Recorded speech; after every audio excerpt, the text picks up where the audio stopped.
And everybody, welcome to the Arkansas Football Report with Otis, Kirk. I'm Jason Patterson, your host. I want to thank Torchys Tacos here in Rogers. They're our host for our show here every week for the next for next 52 weeks. So I'll actually 11 months. Make sure to come by over here, Torchys Tacos here in Rogers, or on their location here in Pauline Whitaker Parkway's location, or also in Fayetteville at the Martin Luther King Boulevard location as well. Make sure to stop by their full service bar. They also have great house made queso. You can have it as lukewarm or as hot as you want it. Also, they're damn good tacos. And make sure to stop by and say hey to the staff here at Rogers or in Fayetteville. So I want to thank everybody for joining with us today. Otis, how's it going, man? It's going great, man. Sorry I'm not up there tonight, but I've been busy writing stories here. Got 3 stories written. Man, that sounds good. Yeah. So I want to, there's a big thing that I want to talk about tonight. If y'all did see the schedule that posted on the video coming into the pregame here, we are exactly 3 weeks away from football. Yep. I don't know how freaking excited you are, but I know I am, because by God, I'm ready to see them play somebody else other than, hit somebody else other than another Razorback on the other side of the ball. We'll be in the first quarter 3 weeks from tonight, 7:04, and they start at 6:30, which never starts right at 6:30. It's probably 6:35. So, we'll be in the first quarter 3 weeks from tonight. A lot of the BS and talking will be over with, and the product will be on the field. And I don't know, honestly, I don't know how much we'll learn that night. I don't expect to learn much. But the biggest thing, and you just said it, the biggest thing is we're going to get to see them play somebody besides just practice and playing each other. And that's going to be fun. I'm excited. I wasn't, but I am now. I've done this long. I don't get excited for much, but I got excited last Saturday going to Durant. I really did. Yeah. And then, I posted there on Facebook, I think, or Twitter, or X, whatever. I said, 3 weeks from tonight, 3 weeks from today, the season starts. So, I'm ready for it, Jason. I'm tired of practice. I'm tired of, same stuff, And, I'm ready to see them play somebody. And the good thing is after that, we'll see them play Oklahoma State. And we will know a lot after the Oklahoma State game. Yes. Now, like I said, I don't know. And I talked to somebody from Oklahoma State Saturday on my way to Durant, and they agreed with me. They don't. Oklahoma State doesn't expect to know any more about Arkansas after that game than they do now, and that's a good point. And I agree with them. And if they do, then Arkansas is probably in trouble if they have to show a lot against UAPB. But I think I'm excited for the thing. I think it's going to be a lot better team than people think. Yeah. I'm not predicting national championship. I'm not predicting playoffs. And don't go say I said that. I'm predicting 8 wins, maybe. But we'll know more after September. Not just the Oklahoma State game, but after September. There's 5 games there, and 4 of them. Well, it's 5 different stadiums. Yeah. And, 4 of them are on the road. I don't count Little Rock as on the road, but 3 of them are road games. One is a Razorback game in Little Rock, one in Fayetteville, and then of course everybody knows where the other 3 are at. But they're all road games, and I don't know if that's a neutral field in Arlington. I mean, it's in Texas. They're playing Texas A&M. It's kind of like playing Arkansas and Little Rock. That's not neutral. And playing A&M in Arlington is not neutral. But whatever, it is what it is. But I am excited for these games. I'm excited to get to Oklahoma State. I've never been to Stillwater. I'll tell you that up front. I've never been there, and I don't know if it's a pretty town. But I don't know if I've missed a whole lot, but a hell of a lot over there. But I'm going over there, and we are, and you and John, me, Jerry, Dudley, and we'll get to see it, and I think Arkansas beat Oklahoma State. Now, I know Oklahoma State's nationally ranked. I saw in the coaches poll they were 20-something, maybe 23rd. I don't know, but they were nationally ranked. I should know, but I don't. They're 18th. Huh? They're 18th coming into the season. In the coaches poll? Yeah, preseason coaches poll, 18th in the country. I didn't think they were there. I thought they were in the 20s. Wow, okay. I still think Arkansas will beat them. I really do. And that's not a homer pick or anything. We'll see. I mean, if Arkansas is as good as I think they are, they will win that game. But I will say this: they're going to have to stop the run because Oklahoma State's got a great running game. You got a great coach in Mike Gundy, and it'll be an interesting game. It We depends will on know what a they're. lot more after that game. We'll know a lot more after September, but we will know a lot more after the Oklahoma State game than we know now. Yeah, that's one of the backs that Arkansas is really going to have to contend with. Is the top rusher in college football last year in D1, Ollie Gordon, the third, and that's you're going to definitely find out what Arkansas's defense, especially the front seven, have got in the tank because he's going to give them everything that they want and more. Yeah. I think this linebacker group, it's new, will be good. Yep. I don't think they will be a weakness. If I had to worry about a weakness on defense, I still worry about the secondary guys. I just do. Till I see that secondary locking people down, I'm going to be worried about it. It'll be of all positions. I'm not saying it'll be a bad secondary. I just think I hear people say, "Oh, linebacker, line." I don't think so. I really don't. I think the interior defensive line, that's been a question mark. I think it'll be okay. Cameron Ball, Danny Saley, Eric Gregg, Kiwi Rose. I love Kiwi, man. He's a big Lakers fan, so I love Kiwi Rose. So you got a special place in your heart there, doesn't he? Yeah, I love Kiwi, man. So but no, that's a good 4. Oh, and Ian makes 5. I forgot about Big Ian. Oh my gosh. So that's 5, and I'm sure they'll have others, but those are 5 good ones on the interior. They're hunting a 4th defensive end.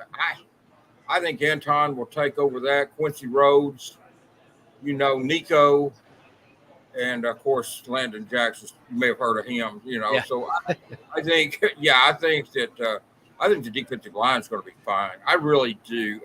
It's the secondary a little bit that I worry about, but they've gotten better, and they've got a chance to be pretty good back there. If Keon Stewart, Jaheim Singletary, the kid from Tennessee, if those kids are as good as we're being told, then Arkansas could be pretty good back there. I think Jaden Johnson had a good year. Jalen Braxton will be good. Yep.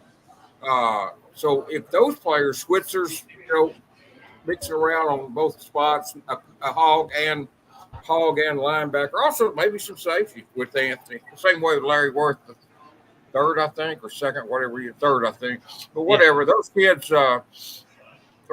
I think that roster's set up pretty good. Man, I went blank today when I asked Xavier and Sori about the two new linebackers. I said Simmons and the other guy. I went completely blank on Bradley Shaw, man. I had an all-timer minute there. I forgot his name, man. I mean, I couldn't come to reason with it. I asked him the question, and I said White Simmons and the other newcomer, man. I completely forgot Bradley Shaw's name, and not a slight to him. He's good, but and Xavier said so too. So, but he liked them both. But I think they're pretty deep there. I like the transfer linebackers. Nick's good. We know Sori's a stud. Brad, the other Brad kid. Spence. Yeah, Brad. Don't forget Alex Sanford as well. I mean, Alex Sanford's another guy that had a lot of time on special teams. And the other one, the other kids there, they've got some other Carson Dean. Yeah, Carson Dean. I mean, a lot of kids, you don't know about them until they get on the field and start playing. But I know high school, Carson Dean and Alex Sanford were both really good. They just haven't had a chance. You don't know until they get on the field. But I think they'll be fine. That's why I say I'm not worried about linebacker. I'm not worried about the defensive line like a lot of people I've talked to are. It's a secondary. If I've got a concern on that side of the ball, it'd be secondary. On offense, I guess running back a little bit, but I'm not worried about it. But I mean, if I had to pick an area, I guess that would be it. But I think Jaquindon Jackson's a stud. I think Braylon Russell, I know Braylon is. He's a man. And then Rodney Hill, Tyrell Reed, Rashad. So running back's not a weakness. I just say I don't really know if a weakness on I guess you could say offensive line till they prove otherwise.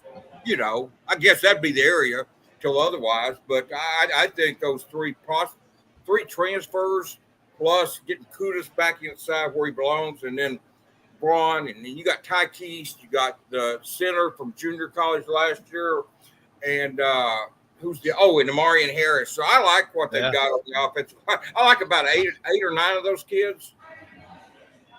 And that's really, I think he's got 8. That's key too, because Sam's going to have 8 or 9 guys to be able to rotate through that offensive line this year. Because let's face it, Keyshawn Blackstock, he's going to need a blow. You also are going to have Fernando Carmona that's going to need a blow. I mean, Josh Braun's going to need a blow. Pat Kudus is going to need a blow. Well, especially these early games when it's 100. Yeah. I mean, right now I've got 85 on my laptop, so I don't know, but yeah, it won't be 85 in Little Rock probably on 3 weeks from tonight. So it'll probably be pretty hot out there. But yeah, early in that 11 o'clock kickoff at Oklahoma State is going to be brutal.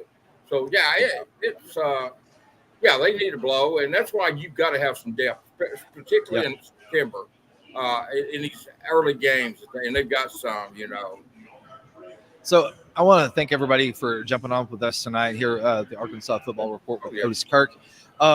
Also, that QR code that's up there in the top right-hand corner of the screen, if you flash your camera over that little QR code, that actually goes to Torchys of Rogers, their website. So you can directly to their website. You can look at their merchandise. Also, you can order food online too as well. So make sure to go over and check them out too.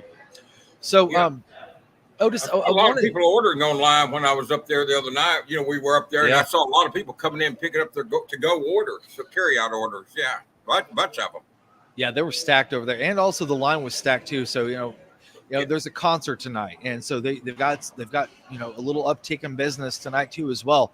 I mean, don't get me wrong; they've always got a lot of people here, but whenever a concert comes around, the business seems to kind of pick up just a little bit more, especially right before a concert. Yeah, I bet it does. So I want to go back to something that we kind of opened with, Otis. You kind of made the rounds around Northwest Arkansas, on radio and on TV as well with the pickups that Sam had over this last week. And you said that you were in Durant, Oklahoma. Talk a little bit about, the process that those kids kind of went through, and also the story that you broke as far as with the Little Rock Central running back. Yeah, Colton Yarborough got offered by Arkansas in the 8th grade. He's got relatives that graduated from Arkansas. His family is Razorback fans. So it was a natural for him to come to Arkansas, and he's excited, man. And we're talking about 6'6", 242 pounds. I mean, and he's legit. Going into the 11th grade. And by the way, I mean, I know everybody listens to the show, but the 13th of September, the day after my birthday, and the day before they play UAB in Razorback Stadium, Colton is up here playing it against Gravett out there at Gravett. So that'll be a chance for you to go out to see the kid play. He's big time, man. I'm telling you, the kid is big time. He's and then they got the number 5 player out of Oklahoma, Adam Austin from Lawton MacArthur. Mm-hmm. Anybody remember Vaughn Lusby? Just listen to the show. Anybody remember him? He was out of Lawton Mac several years ago. Vaughn Lusby, recruited as running back, played defensive back. But Adams recruited as safety and will be a safety or a hog, whatever. Be 6'1", 212. They got,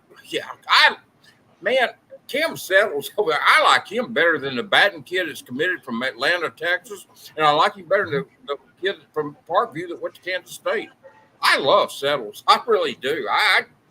I'm not saying that because he's coming to Arkansas, because like I said, I like him better than the kid from Atlanta that's committed, Atlanta, Texas, that's committed to Arkansas. I'm not saying I don't like that kid, but I'm just saying I like Settles better. Yeah. And then I don't know a lot about the JUCO defensive back they got. That blindsided me. But, hey, if Marcus Woodson likes the kid, then I'm all for it. Marcus Woodson's a good recruiter. Great track record so far here at Arkansas. I'm not going to take somebody that he just taken just to be taking a kid. So if Marcus Woodson thinks he can play, I'm sold on him. I mean, we'll see. I'm not hyping up. Hey, I'm being honest. I don't know a whole lot about that kid. I had never heard of him till he committed. And so I'm not trying to paint a bright picture with hog-colored glasses. I honestly never heard of the kid. But I saw some people upset about it. Look, if Marcus Woodson thinks he can play, he sees something. So there's no reason to be upset about that. But he didn't have to take the kid. They've got other defensive backs. He's got good size. Mm-hmm. He had a good year at junior college last year. Will play there again this year. I mean, he had 20-something tackles, if I remember right, and four interceptions, I believe, Jason. So, I mean, Yep. he had good size. So, I mean, I don't know really what the knock on him is. I mean, other than people just don't know about him. But, I mean, but they had a good day Saturday. And then they picked up Javon Gilmore earlier in the week. The last 8 announcements they've had, they've got all 8 kids. Yeah. The last commitments that's gone public, they've got all 8 of them. And they've got one more. I said there's 2 kids that are going to move the needle. They got one more still out there. That kid hadn't announced it. Yarborough was one of them, obviously. Colton was one of them. But they've got another one out there, another big-time player. In my book, he's a big-time player. He's 4-star, but a consensus 4-star. But I think that if they get him like I think they're supposed to, I haven't heard any indication he's not coming. I was told when I broke that Yarborough would go public in 10 days, and then this kid would be after that. Well, Yarborough actually went public in 7 days. He didn't wait 10 days. He went public in 7. So he committed at the Hog Wall Hangout that Saturday. And then on the same Saturday, Reginald Bond committed. And then he went, so did Javon Gilmore, so did Adam Austin, so did the defensive back that committed and settles off. They all committed to the Hog Wall Hangout, and they went public this past Saturday. But Settles is a good running back, Jason. He is. I like him. Like I said, I think he's the best one in this class that they've got, and I think he'll play. I had a guy tell me, the guy associated with Parkview, big fan, goes to all the games. He told me maybe 2 months ago he thought Settles was the best player on the team. I'm not saying that. Now, that's not where he's ranked. Obviously, Man-Man is rated number 1 player on the team. Yeah. One of the top players in the state. But I'm just telling you, this is just his opinion. He told me, and this guy's not even an Arkansas fan, but he told me maybe, like I said, he's a big Parkview fan. 2 or 3 months ago, he told me when they was offering all those kids, he said, Settles is the best player on that team, in my opinion. Take that for what it's worth. I mean, that's one person's opinion. But, I mean, I like him. I'm not saying he's the best player on that team, but I do like him a lot. And I think that's also, I wouldn't say a knock, but I would think that some of the people that do rank these players that are in state and they don't go to Arkansas, that I know it's a knock on Sam. That's always been a knock on Sam. But at the same time, Sam's also found the guys that fit his system and fit the way that he wants this football team to play, the way he wants them to look on the field. Now, granted, last year did not go anyway near what he wanted. And that hurt recruiting. That 4-8 season hurt recruiting. Let's don't say it didn't. It hurt recruiting. But I do think let's say they reverse that. Let's just say, for argument's sake here, they go 8-4 this year. Yeah. And that you obviously did a bowl game. But let's say they go 8-4. Yeah. You'll have a different attitude out here in recruiting next year, because they're telling these kids that Sam's not going to be here. He's on the hot seat. He's going to be fired. They're negative recruiting. And hey, he'd probably do it too. I'm not knocking anybody saying it, because they're taking something and making it to their advantage, which, like I said, Sam would probably do the same thing. But if she was on the other foot. But I do think I do know it has hurt recruiting, but I think they've salvaged it here with this late run. Because if you remember, they lost those 2 kids out of Parkview. One went to Kansas State. Money went to Kansas State. Man went to Oklahoma. And it was really negative, even though they'd just gotten Tavion Wallace. If you picked up Wallace, you lost those 2 kids, then you went on a roll and got 8 straight. Now, I'm telling you, you take Omarion Robinson and Marcus Wembley, I think Arkansas got better out of Oklahoma than Oklahoma did out of Arkansas. I mean, I think Yarborough and Adam Austin are studs. I really do. I'm not saying those others aren't, but Arkansas didn't lose anything there. I mean, Colton Yarborough, I'm telling you, people, I'm high. I've been high on him. I've known the kid for years. Got invited. Got personally invited down there Saturday. Told Lanny I got to go. When you get personally invited, and you're the only reporter there, you got to go, man. But it was, we had a great barbecue after me and him and his family, and John Cooper and the coach. It's a great barbecue afterwards, and it was just a good. Like I said, I was excited for that, and I even said I don't get excited about much anymore, but I got excited about last Saturday, and I'm honestly getting excited about this game in Little Rock. I just not so much that, but just the football season here. I'm ready to get away from practice and get to playing games, man. Well, I'll be over at practice with you also tomorrow as well. If you have any comments, thoughts, concerns, throw those up there. We'll go over those here with you live on air here at the Rogers location, Torchys Tacos, here on the Pauline Whitaker Parkway. Make sure to come by, stop in, say hey to the staff. You know, they got a full-service bar, got TVs with the Olympics on, got some great drink specials also each day of the week. So come by. They got a board out here also that you can take a look at the drink specials and also some damn good tacos. So, you know, Otis, we're talking a little bit about Taylor Green and some of the things that he's done so far in camp. You touched on that a little bit. I've got a story that's going to be coming out later on tomorrow morning regarding not only the wide receiver group, but the depth of the wide receiver group. And the reason why I want to make that comparison is because, one, that's one of the big knocks is that Arkansas didn't have a lot of receivers that could work in space and also make the right adjustments en route to get themselves open, if not more open. Ronnie Fouch, I think, has been pleasantly surprised by the amount of talent that he's seen so far at practice. And today's scrimmage really was a coming of sorts for that room because now they had some guys that were down that were kind of nicked up. Sam talked about that in the press conference. Yeah. But now you had guys that were stepping up and not only stepping up, but they're making plays. They're making big plays. Talk about it for a second, Otis, and I'm going to go over some of the plays that they had released on.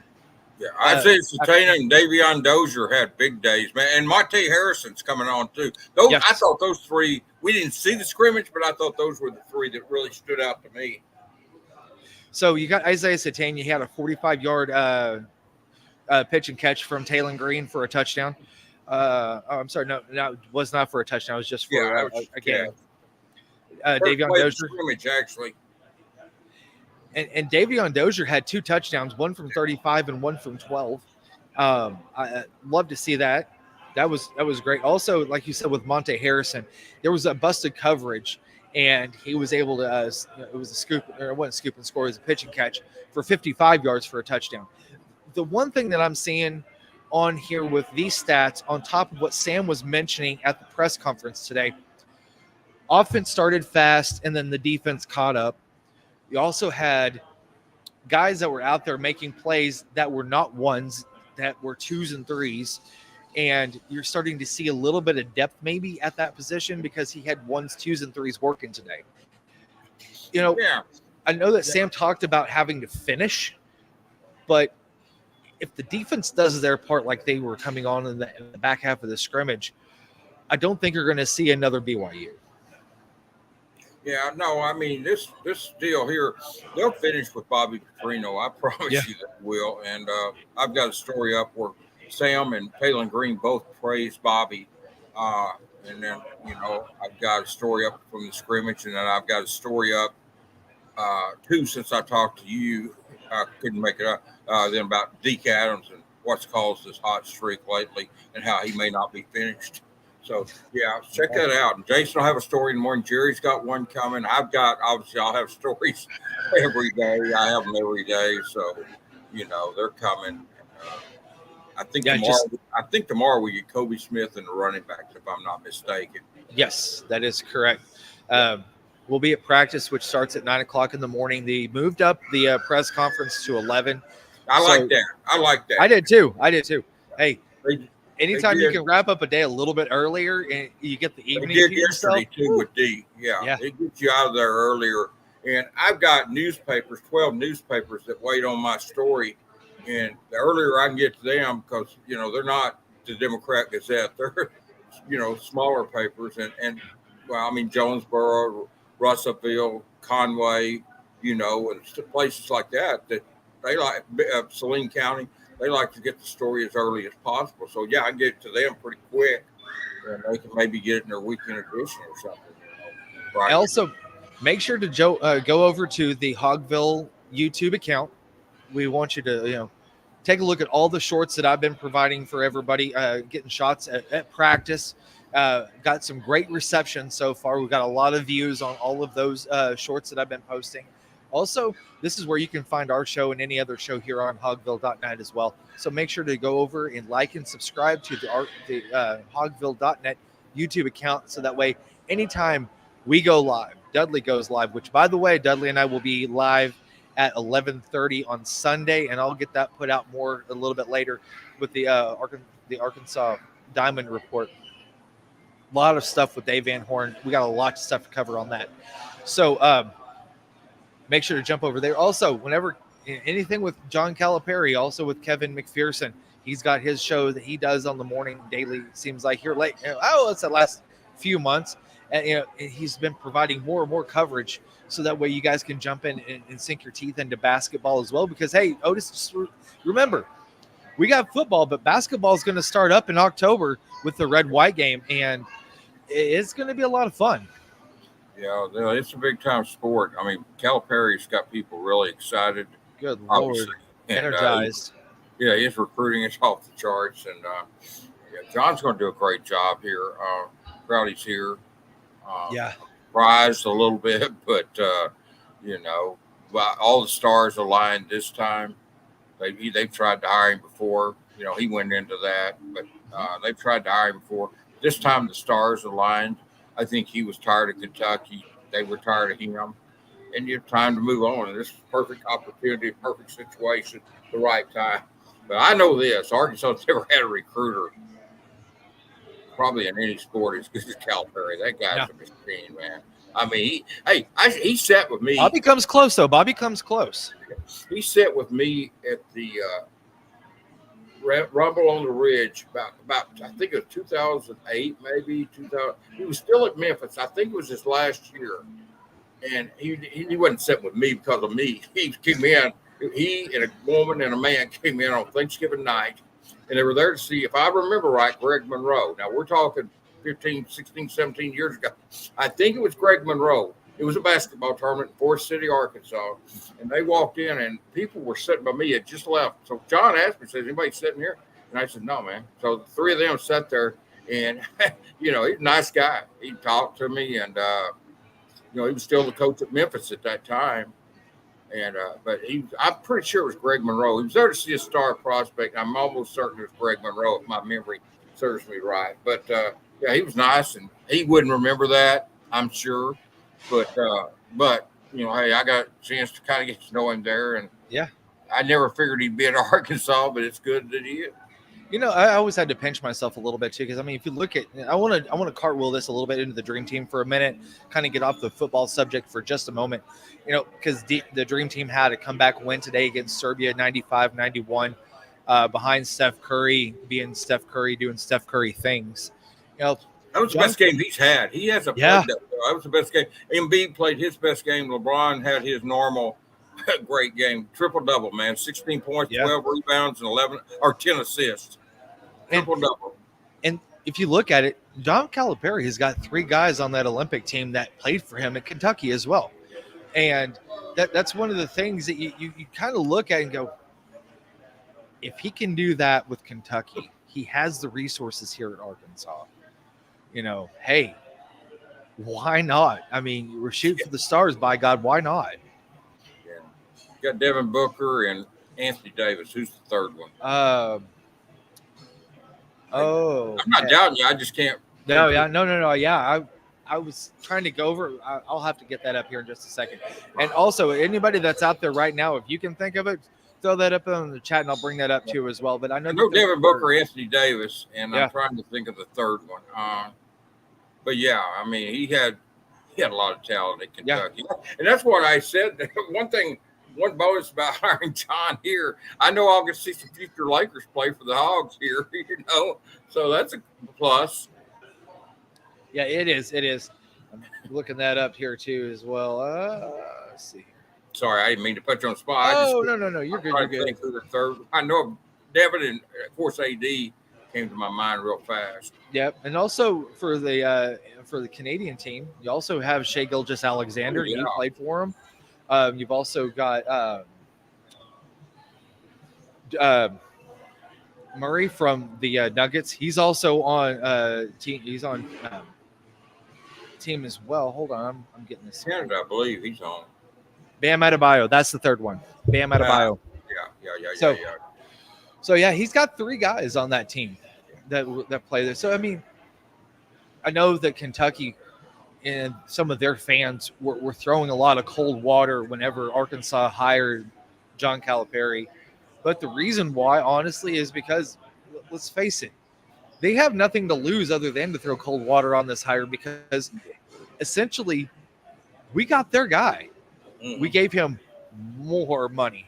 We gave him more things to work with here at the University of Arkansas than Kentucky was willing to give him. And, you know, it was time for a change for him and Kentucky, and I think everybody will be better off. But I know John will be better off, and a change rejuvenates you, and I think it'll do him well. I think he'll do well here. Well, I know he will here at Arkansas. I want to also congratulate Quincy Hall. He's from Raytown South. Limbo Parks has been pubbing him too. He won the 400-meter gold medal last night, and he actually was a hurdler. He was doing the 400-meter hurdles and switched to 400-meter dash, and said it changed his life. And by God, it did, because he won a gold medal last night, and it was a very stiff competition. Did he run the 200 today? I don't know if he ran the 200 today. I know Lyle's got third. Oh, okay. That's what I'm thinking. I had COVID. Noah Lyles. Okay. Yeah. Like I said, I haven't kept up with beyond men's basketball with the Olympics. So, man, yeah. Snoop Dogg's a national treasure. I know that some folks are kind of like on the fence about, I don't know. I'm going to tell you what, that guy is straight gold. Because every time he gets on the TV, it doesn't matter if he's in front of the camera or they got the camera on him. I mean, the guy is gold. He had a Noah Lyles jacket on last night with the 5-ring sunglasses, sitting beside his mom. Snoop Dogg's a big front runner, man. You're good. He's going to be on your side, man. I see Snoop at the Lakers games if they're good. Oh, yeah. He's a front runner, man, but he's a great guy, man. I love Snoop. Yeah, he's one of the guys. Legend.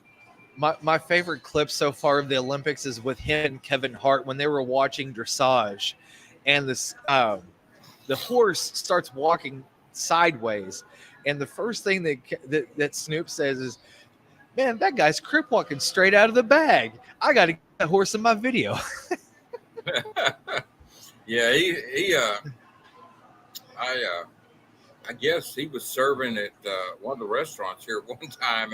Raising Cane's down the road, if I'm not mistaken. Okay. I didn't know if we were supposed to say. Yeah, it was Raising Cane. I didn't know we were supposed to say that or not. Well, yeah. Well, I kind of broke that. But I just. But yeah, that was a fast food establishment in Fayetteville, off of 71 Business. That we can make it a little bit more obscure there. So I want to go back to some of the injuries that Sam talked about today, and listen, training camp is tough this year. It's a hell of a lot tougher than it was last year. There are more nicks and some dudes that are beat up. You had a couple of guys that are in concussion protocol, and I do want to go over that a little bit too, Otis. But here's the thing: when you are having a physical training camp, these things are going to happen, and that tells me that one, they weren't used to it. All evidence pointed to that from last year, how they were not able to finish, because if you have a team like Arkansas that plays better on the road than they do at home, there's some huge problems. And I know Sam talked about finishing, but I think Bobby's going to fix that. But, this was not physical last year. It did not represent not a reflection of who Sam is as a football coach. And I think we're starting to see that with some. I know that the injuries are piling up, but that just tells me how physical this really is. Yeah, in fairness, though, about the injuries, Sam said today none are long term or serious, or a lot of those kids he said could have practiced today, or if there'd been a game they could have played today. So there's nothing serious in those injuries. Luke Brown is the most serious. He's getting his knee cleaned. I think that's a 2-week deal, which is the longest of any of them. Luke is in percussion. One thing about it, though, when guys like AA, Andrew Armstrong, Tyrone Broden, some of the Luke sit out, Gums had a catch today. It opens up for other guys to show what they can do because they pretty well know what they know what Luke can do. They know what Andrew Armstrong can do. Yeah. They know what Tyrone Broden can do. So what it does, it opens the door for some of these other kids. Isaiah Satina had a big day today, and so that's huge too when they do that. Yeah, and we see some clips. Shamar Easter, for instance, he caught a ball right down the middle, and it was a beeline from Talon. It traveled probably right around 30, 35 yards in the air. Caught him in stride. That was one of the things that I've noticed about not only him, but also Malachi Singleton. He's kind of stepped his game up a little bit. You've also got KJ Jackson that you're starting to get a little bit of run during preseason camp. Blake Boda had a touchdown pass or two today. Yeah. And you're seeing some depth there. There are some question marks that I am a little concerned about, just me personally. With your backup quarterback, I made the comment last weekend. It would not surprise me if you go into the season with KJ Jackson as your backup over Malachi Singleton. Oh, really? I don't see that. That's just a personal opinion and not more of an observation that I can see as far as what Bobby kind of likes in the quarterback, as far as height and stuff go, and also with how the release is. But, Malachi may be that guy. He may be the number 2. I may be completely off my rocker. Hell, I know I was last year whenever I predicted Arkansas was going to win 10 games. But at the same time, hell, nobody also saw that coming. I mean, if you saw that coming, you were in Vegas and you were making a heck of a lot of money because nobody else saw that. And with Malachi Singleton, because listen, the A&M game, Marcus and I were talking about this last week. That A&M game, weird stuff always happens. It doesn't matter what side of the ball it is on. Something weird always happens. That game never goes kind of like how you think it might. You had last year KJ jumping from the 5-yard line, ball gets knocked out, scoop and score. Still don't know what he was doing there. I still don't know. No, it was even a lateral at the same time, and that's what I couldn't understand. I was like, "What is this guy doing? What is he doing?" And so you have that sort of thing happen. A couple of years before that, you had Frank Ragnow with the trip where Jonathan Williams made that huge run that negated pretty much the game sealer, which would have snapped that streak that Arkansas had against A&M. You also had Malik Hornsby having to come in for KJ when KJ gets hurt and limits the offense. Arkansas was top 10 going into that game, and they were rolling during that game before KJ got hurt. Those sorts of things happen at Arlington, which after next year, no more Arlington. It's a home and home. That's one of the things that I worry about as far as the backup situation, because we know that the 22 are strong.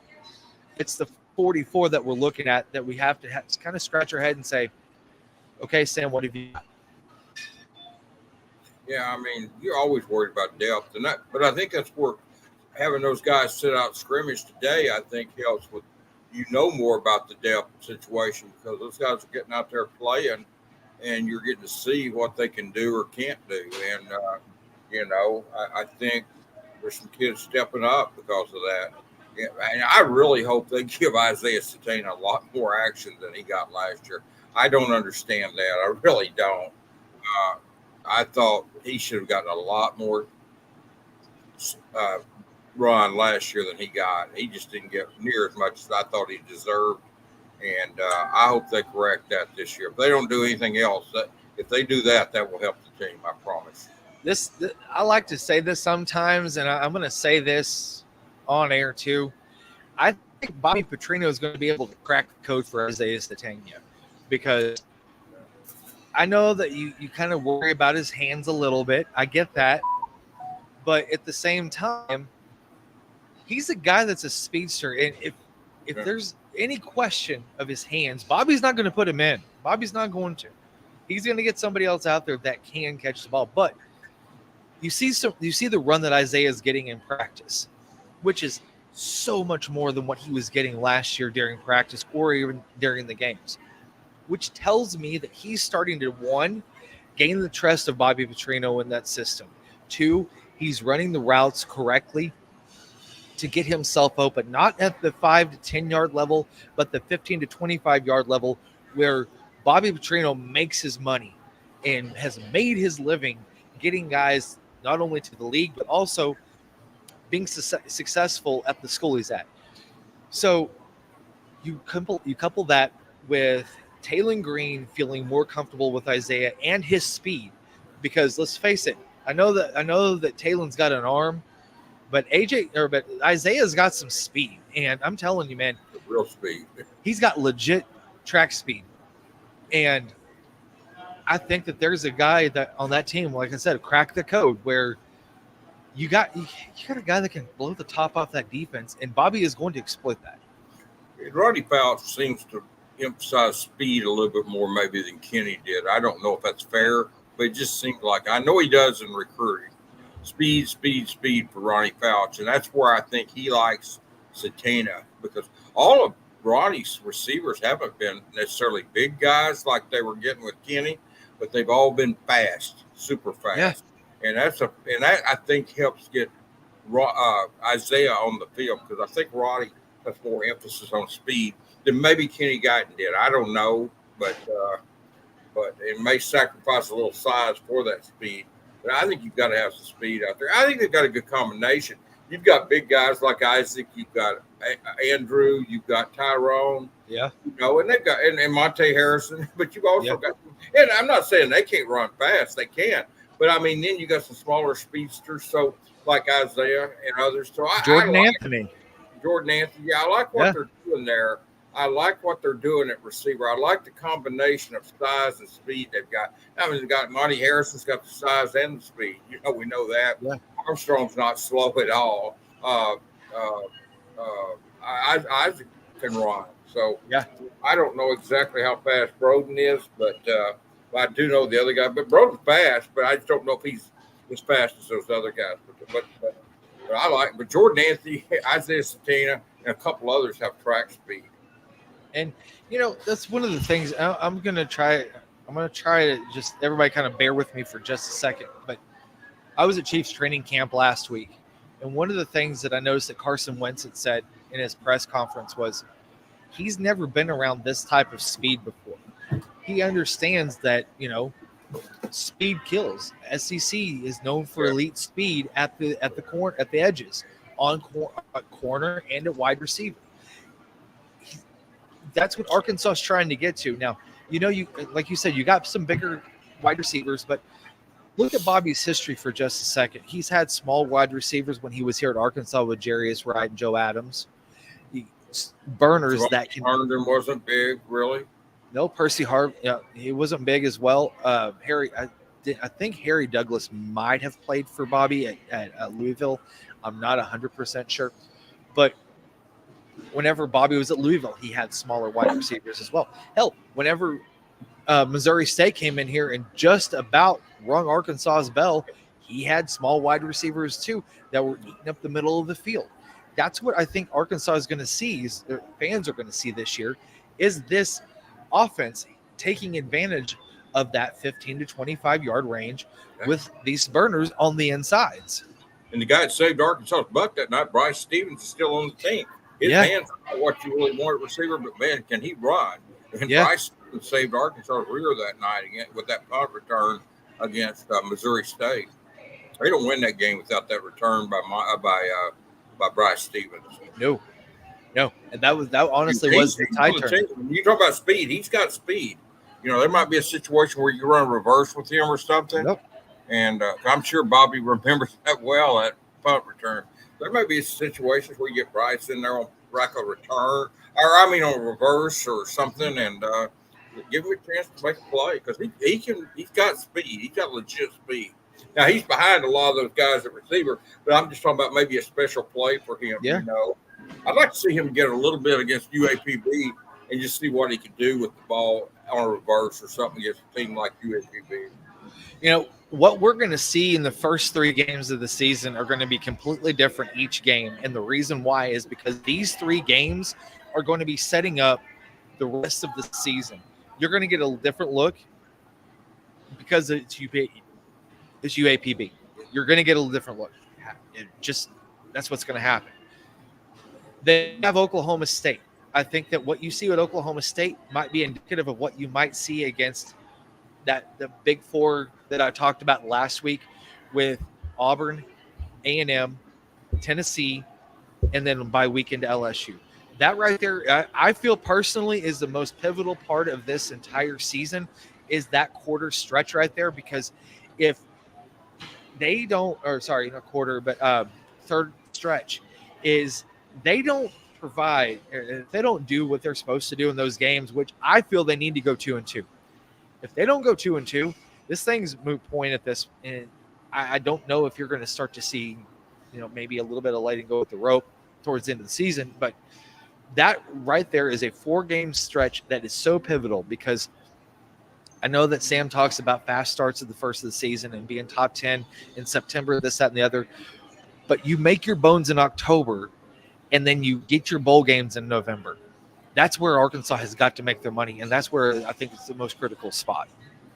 Yeah, it is. I think you won't. I mean, Oklahoma State, I talked to somebody there Saturday, and they don't think they'll know any more about Arkansas after the UAPB game than they know now.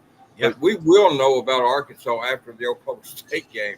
We'll have a good idea of, maybe which way they're headed, what they're going to do, and it's going to be interesting. I'm looking forward to that game. Like I said, I've never been to Stillwater. Yeah, I'm going to go to that if something doesn't happen otherwise. But I'll show you around. I used to live in Stillwater, Otis, and I got a couple of good honey holes for some eateries because, there's a couple of good spots over there that we can definitely hit up whenever we go over there, because I lived over there for about 1.5 years. Stillwater is a very unique town. It's very condensed when you're in town, and it doesn't take very far to go out of town. And when you go out of town, I mean, you were out of town in the cow fields, man. Yeah, that's weird, because that's kind of what. It's I've heard it's different. Like I said, I'm looking forward to going over there. Yeah, it's going to be a lot of fun too. So. Well, Otis, man, I'm going to get you out of here. We're going to wrap this up here at Torchys and Rogers off Pauline Whitaker Parkway. Make sure to check out their full-service bar. Also, house-made queso and their damn good tacos. And check out their location at Martin Luther King in Fayetteville as well. So, man, we'll be out of practice tomorrow. Make sure to check out Pig Trail Nation for all our written content, also on hogville.net as well. You can watch this video back again on hogville.net and also on the YouTube channel. So make sure to like and subscribe whenever we go live, so that way you get that notification, and just go over there and hit the like and subscribe button. Also in the right-hand corner of our screen here is a QR code here for Torchys and Rogers. Now, whenever Marshall and I do our pregame show starting – actually, in 3, it's right around. It's a couple of weeks away. We'll